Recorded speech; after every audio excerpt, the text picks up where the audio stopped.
দুর্দান্ত স্কিল আর পায়ের কারুকাজের ভিডিও প্রকাশ্যে আসতেই রাতারাতি হিরো বনে যান ইতালি প্রবাসী ফুটবলার ফাহমিদুল। সমর্থকরা স্বপ্ন দেখতে শুরু করেন মাঝমাঠ থেকে বল পাস দিচ্ছেন হামজা চৌধুরী, আর ফাহমিদুল দুর্দান্ত স্কিলে প্রতিপক্ষের ডিফেন্ডারদের বোকা বানিয়ে বল জড়াচ্ছেন জালে। এমন স্বপ্নে বিভোর থাকা সমর্থকরা চোখ খুলতেই দেখতে পান দলের সবাই সৌদি থেকে বাংলাদেশে ফিরলেও ফাহমিদুল গেছেন ইতালিতে।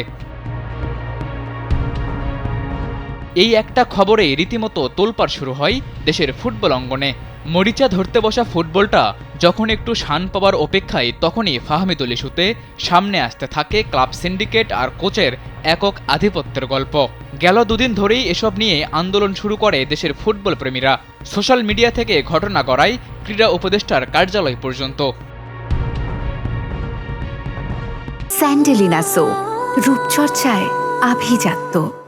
ঘটনা ধীরে ধীরে বড় আকার ধারণ করলেও ফাহমিদুলের বাদ পড়ার সুনির্দিষ্ট কোনো কারণ জানা ছিল না কারোরই। মিডিয়াতে কখনো তার বয়স না হওয়া, আবার কখনো তার ইনজুরির খবর আসলেও তার কোনোটার পক্ষেই ছিল না শক্তিশালী কোনো প্রমাণ। তবে সেই আন্দোলন কিছুটা স্থবির হতেই এবার গণমাধ্যমে আসে আরও এক খবর, যা রীতিমতো গা শিউরে ওঠার মতো।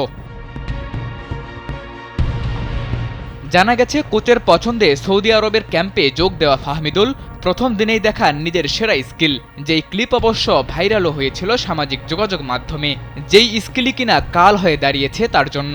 দলের অন্য সতীর্থরা এরপর ফাহমিদুলকে অসহযোগিতা শুরু করেন, আর এই বিষয় নিয়ে কোচের কাছে অভিযোগ জানালে কোচও কিছুটা রাগান্বিত হন। পরিস্থিতি ঘোলাটে হলে ফাহমিদুলকে বাদ দেওয়ার সিদ্ধান্ত হয়, আর এতেই থেমে যায় সবকিছু। দৈনিক যুগান্তরের এক প্রতিবেদনে উঠে এসেছে এসব তথ্য। সতীর্থদের অসহযোগিতা কিংবা কোচের কারণেই হোক না কেন, ফাহমিদুলকে বাদ দেওয়ার সিদ্ধান্ত ভোগাতে পারে ভারতের বিপক্ষে ম্যাচে। আর তেমনটা ঘটলে সমর্থকদের আরও কঠিন প্রশ্নের মুখে পড়বে বাংলাদেশ ফুটবল ফেডারেশন বাফুফে।